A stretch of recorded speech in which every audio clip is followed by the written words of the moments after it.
Assalamualaikum warahmatullahi wabarakatuh. Salah satu isi pidato Bapak Presiden Republik Indonesia Pak Prabowo Subianto di acaranya Tanwir dan Milad Muhammadiyah itu mengungkapkan bahwa dirinya diancam dengan beberapa jenis ancaman gitu kan. Mereka mengancam saya tahu saya diancam. Saya mengerti. Ada ancaman terbuka, ada ancaman halus. Ada senjata yang terbuka, senapan, meriam, ya itu. Tapi sebelumnya ada senjata-senjata lain. Senjata psikologis, adu domba, fitnah, hoax. Ada ancaman terhadap ekonomi. Nah itu pidatonya panjang tapi itu hanya disebut beberapa penggal dan sangat jelas gitulah, tidak perlu ini, tapi tidak detail itu kenapa, ya itu lain lagi, selain soal kenapa tidak didetilkan gitu kan, tapi kan yang penting ngerti bahwa ada ancaman gitu. Dan kalau saya baca ini ancaman bukan hanya secara pribadi kepada Pak Prabowo, tapi terhadap Indonesia maksudnya. Kalau terhadap ancaman pribadi mah lah, bagi Pak Prabowo mah soal keberanian dan sebagainya nggak diragukan lagi, ya kan. Dalam perang aja berani mati demi bangsa dan negara, walaupun dalam konteks apapun gitu tetap aja tentara mah. Kan ada menyebut misalnya Pak Prabowo itu perang di Timur Timur. Ada yang menyebut, pihak luar kan menyebutnya itu agresi Indonesia terhadap Timur gitu misalnya. Bagi tentara mah nggak ada istilah agresi, nggak ada istilah intervensi, nggak ada istilah apa. Menjalankan perintah negara, itu urusan politik, urusan pemimpin gitu kan. Artinya tetap aja apapun alasannya, kalau tertembak mati itu kan. Hanya antara hidup dan mati, itu keberanian yang terlatih seperti itu. Jangankan Pak Prabowo, Kang Deddy Mulyadi juga diancam. Padahal sipil Kang Deddy Mulyadi berani, apalagi pilkada kemarin. Ini bosan ngomongin ini, tapi faktanya langsung nunjuk hidung.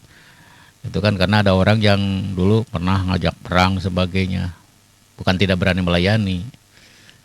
Karena Kang Deddy ahli hukum, tahu strategi dan sebagainya. Sekarang menang, rasain loh. Tapi jangan salah, mereka nggak bosan. Saya ngomong di sini ada yang ngomongin nggak bosan-bosan, ngomongin itu intoleran. Tapi mereka nggak sebosan, malah sengaja senang kalau ada orang lain bosan. Buktinya mereka dari dulu sampai sekarang tetap hidup, tetap saja mempertahankan itu. Karena memang tujuan mereka belum tercapai.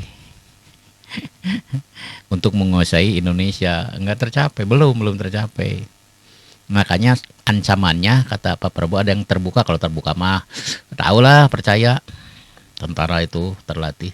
Tapi ada ancaman halus atau tersembunyi, hoax, adu domba, psikologi kata Pak ini, atau juga ancaman ekonomi dari kelompok tertentu.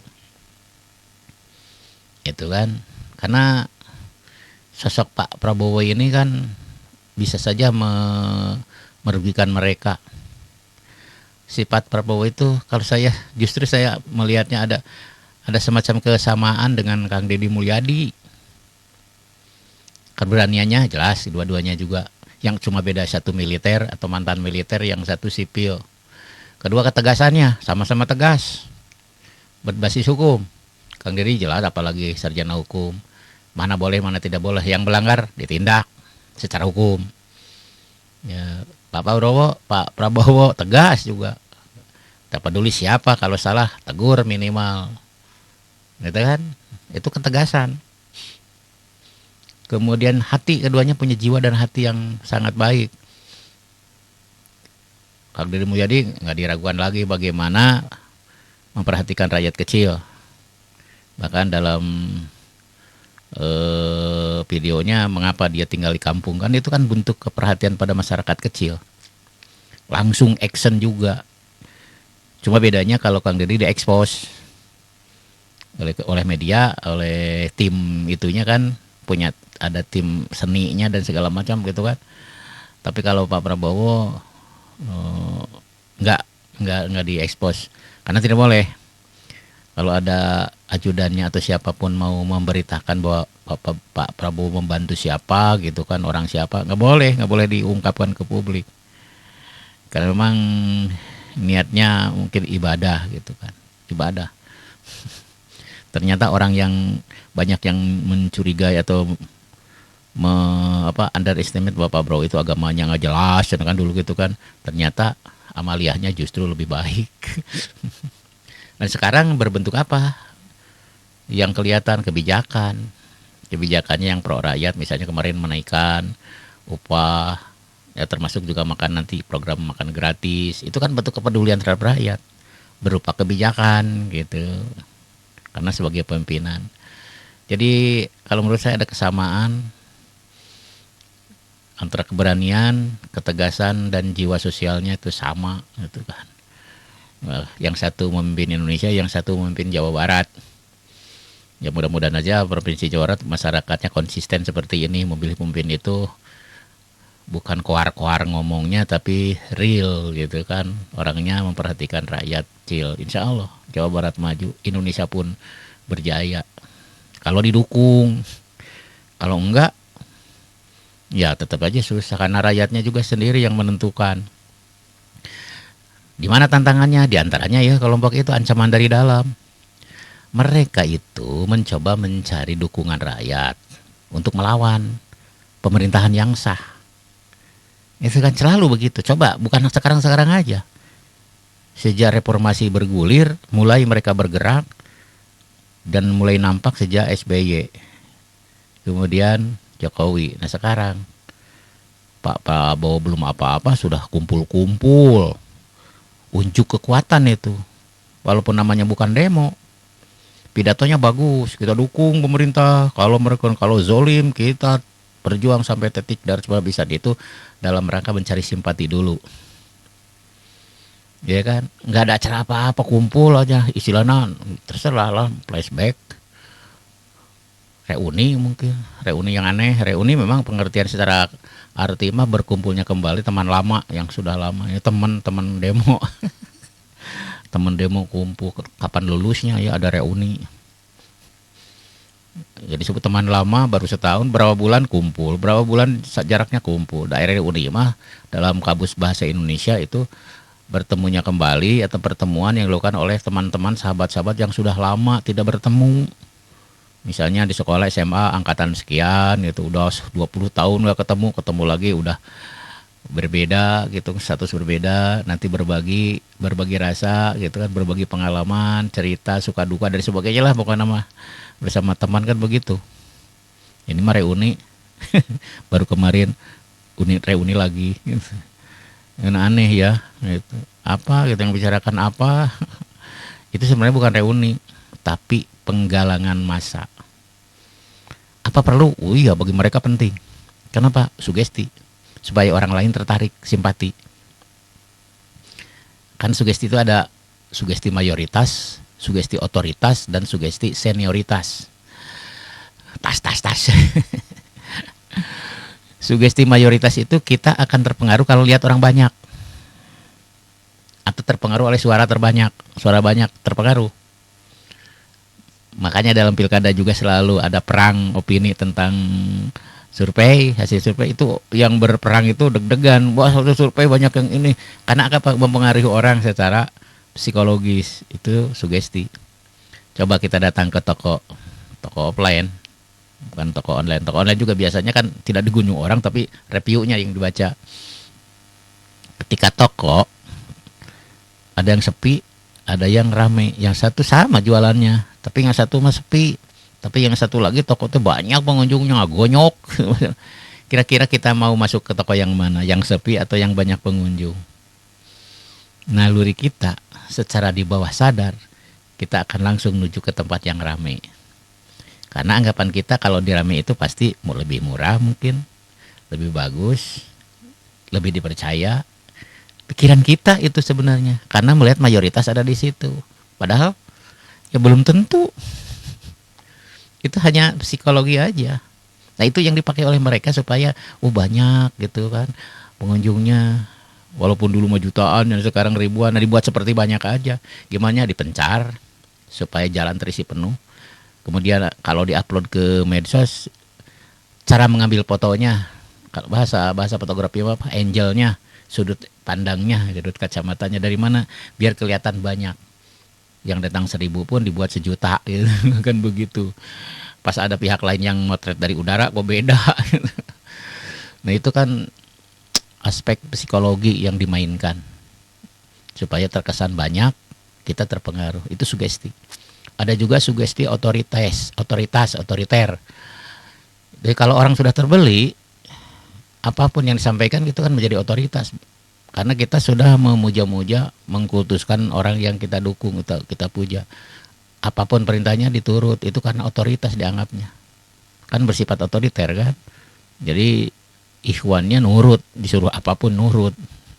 Disuruh bongkar-bongkar yang tidak seharusnya menurut. Pokoknya ikut aja seperti robot, itu karena otoritas. Sugestinya dari yang punya kuasa, yang punya dominasi gitu kan, yang punya hegemoni di dalam kepemimpinannya. Kan ada dalam kelompok massa juga. Dan pemimpin biasanya sangat kuat pengaruhnya kepada massanya itu. Dengan menggelorakan yel-yel supaya orang itu semangat, percaya pada tokohnya. Kemudian ada juga sugesti senioritas. Senioritas itu senior dalam arti usia maupun ilmu, misalnya pengetahuan. Lebih senior dari kita artinya lebih tahu. Ya kalau menguasai dalil, menguasai macam-macam gitu, teori dan segala macam, orang kagum-kagum. Itu, wah keren ini tokoh, bener ini, bisa dipercaya nih, dan seterusnya kan gitu. Itu sugesti senioritas. Sekali lagi walaupun bosan itu ngomongin, tapi mereka tidak bosan. Terus kalau ada orang yang langgar hukum sekalipun, terus ditangkap misalnya oleh aparat hukum, dihukum, mereka membuat narasi kebalikan. Kalau negara atau pemerintah atau penegak hukum menyebut ini telah terjadi pelanggaran atau pelanggaran hukum, tapi kalau dari mereka misalnya ada tertangkap, mereka langsung membalikan narasinya, telah terjadi kriminalisasi ulama. Dibalik, walaupun ulama yang kriminal, tapi dibalik kriminalisasi ulama. Supaya apa? Umat Islam terpancing. Kenapa? Karena umat Islam di Indonesia sangat menjunjung tinggi dan menghormati ulama. Sangat dihormati. Begitu dibalik narasinya menjadi kriminalisasi ulama, umat Islam terpancing, gabung. Keren memang cara-cara mereka itu, pinter. Gimana mengolah bukan nama, kalau tidak hati-hati mah kita yang terjerumus. Bagaimana kalau mereka misalnya ada yang mengancam, ada menyerang, apa yang mereka kan? Kita bergerak bela, itu bela, naon lah, bela kelompok, bela agama dan segala macam dengan mengatakan ada penistaan agama. Aduh, hipu, kita pakai bahasa-bahasa gitu. Telah terjadi penistaan. Kalau mereka terancam penistaan agama, senjatanya itu. Makanya bukan hanya senjata terbuka atau ancaman terbuka, kata Pak Prabowo itu ada ancaman halus, kelihatannya gitu kan, bener gitu kan, tapi nyatanya mereka salah. Belum lagi ide-ide gagasan untuk yang lainnya lah. Sugesti terhadap orang yang, nah sugesti juga biasanya kenanya siapa? Mau sugesti mayoritas, otoritas, senioritas, biasanya orang yang mudah tersugesti itu satu, orang yang lemah atau sakit atau sedang bingung, sedang galau gitu kan. Kalau yang sedang sakit ya jelas, kalau sakit mah sudah tidak bisa berbuat apa-apa secara fisik maupun psikis, dia tidak bisa, butuh pertolongan orang lain. Ya orang sakit namanya juga. Walaupun dalam konteks ini tidak terlalu signifikan, kalau orang sakit kan di rumah, tapi jiwanya kan bisa jadi jiwa pemberontak. Dalam dunia kedokteran kan orang sakit juga pasrah, ya kan. Makanya dokter nggak pernah memberi sugesti negatif, walaupun sakitnya parah dan obatnya dokternya tidak tahu, Nggak pernah dokter mengatakan, aduh maaf Pak, penyakit Bapak ini parah dan tidak ada lagi obat, tidak ada lagi obatnya di dunia. Nggak mungkin dokter ngomong gitu. Kalau ngomong gitu saat itu juga si Bapak ngelepek. Selalu diberi motivasi supaya apa? Ya supaya gairah dan semangat hidupnya ada. Kadang-kadang penyakit itu bisa kalah oleh gairah hidup atau semangat hidup, bisa kalah. Karena di dalam batin, dalam jiwa kita juga ada antibodinya yang bisa melawan penyakit. Ada batas-batas tertentu tentu saja. Dalam batas tertentu bisa melawan penyakit. Karena semangat hidup yang tinggi gitu kan. Nggak pernah dokter, cobalah selama pengalaman saya nggak pernah menemukan dokter yang mengatakan penyakit Bapak repot Pak, atau obatnya susah Pak, atau gimana, nggak pernah. Yang membuat kita pesimis para orang yang sakit, selalu memberi semangat yang positif. Nah itu orang sakit jelas, tapi bisa aja dia mempengaruhi secara psikologis, kirim-kirim WA yang sifatnya negatif walaupun sudah ngagoler, sudah sakit, terpengaruh jiwanya. Ada juga misalnya orang yang sedang bingung atau yang sedang kesusahan, kebetulan nasibnya belum baik, misalnya kondisi ekonomi morat-marit gitu kan, karena belum bernasib baik, katakan belum gitu kan, karena Tuhan belum mengizinkan untuk dia menjadi lebih baik. Itulah yang terkena. Kalau begitu ada katakan rakyat dibiarkan menderita, ini zolim pemerintah sementara mereka korupsi dan lain sebagainya, terpancing kan. Iya saya hidup begini mana mereka senang-senang, dasar kurang ajar gitu kan, gabung dia. Karena sedang lemah, ya kan, atau sedang galau, atau lemah itu di sini lemah ilmunya, bisa lemah logikanya, gampang terpengaruh, ya kan, karena merasa segera serba tidak tahu, akhirnya bisa dibobodo bahasa Sunda nama, gampang terpengaruh. Itu emang bahaya kalau masyarakat banyak terpengaruh, jelas. Kalau rakyat banyak terpengaruh oleh seperti itu, kelompok itu berbahaya bagi negara. Emang negara tidak sanggup untuk mengatasi itu? Kalau sudah menjadi wacana publik dan masyarakat sudah bergabung dengan kelompok itu, negara akan kesulitan. Sekuat apapun di negara manapun, tentaranya sekuat sehebat pun senjatanya, kalau menghadapi gelombang massa yang besar, gak bisa, dilematis. Dilawan rakyat sendiri, ya kan? Ada yang terbunuh, misalnya pelanggaran HAM, dibiarkan negara hancur. Mau apa? Kalau rakyatnya sudah terpengaruh, tentara bingung, nggak mungkin mereka menghabisi rakyatnya sendiri. Apalagi tentara Indonesia, ini kan yang punya hati, punya moralitas. Ajarannya juga ajaran yang baik-baik diterapkan, disiplin demi negara, mereka juga agamis, punya moralitas yang baik, nggak mungkin lah melawan. Jadi mungkin ya dilematis. Gimana yang dilematis? Serba salah. Dilawan HAM yang dilanggar nanti, tapi dibiarkan hancur negara. Apa bisa hancur? Oh iya. Nanti akan terbelah, paling tidak masyarakat, ada yang pro kepada pemerintah yang sah, ada yang pro kepada pengacau. Kita sebut pengacau aja, karena kalau negara itu jelas dipilih oleh rakyat, resmi, formal. Apalagi Indonesia relatif pemilihan itu tidak ada intimidasi, benar-benar pilihan rakyat, bukan rekayasa gitu istilahnya. Ini kan walaupun ada istilahnya kecurangan juga sedikit, tapi atas kesadaran sendiri kita memilih itu, artinya demokratis. Bukan ciptaan, bukan boneka pemimpinnya, benar-benar pilihan rakyat. Justru itu kelompok itu yang boneka asing yang berbaju agama, ini kan mereka boneka asing berbaju agama masuk supaya menghantam Indonesia. Karena Indonesia itu kalau maju, pertama negara lain juga akan menganggap ancaman. Indonesia itu mengancam, istilahnya gini, hegemoni misalnya Amerika, nggak mau ada negara lain maju, nggak mau. Kenapa? Dianggap ancaman. Kalau ada negara maju, mereka menjadi terancam. Karena bahan baku tidak akan dijual. Buat apa dijual? Kan maju, sudah bisa ngolah sendiri. Nikel tidak akan dijual. Apapun kekayaan alam tidak akan dijual. Kenapa? Rakyatnya maju dan bisa mengolah sendiri. Mereka nggak ada modal, nggak ada bahan mentah. Makanya begitu di stop nikel, Eropa marah. kepada Indonesia, mengancam akan diadukan ke WTO, World Trade Organization, ya kan, lembaga perdagangan dunia. Tapi kalau berani pemimpinnya, lawan aja, hadapi lah. Daripada kita rugi menjual bahan mentah terus, mending diolah sendiri kalau sudah bisa mah, gitu kan. Makanya sih pentingnya rakyat itu di sini. Apakah salah pemerintah seperti itu? Enggak. Justru yang salah ini yang ngobok-ngobok, ini ada agen rahasia tuh dari luar negeri mau mengobok Indonesia dengan cara berbaju agama.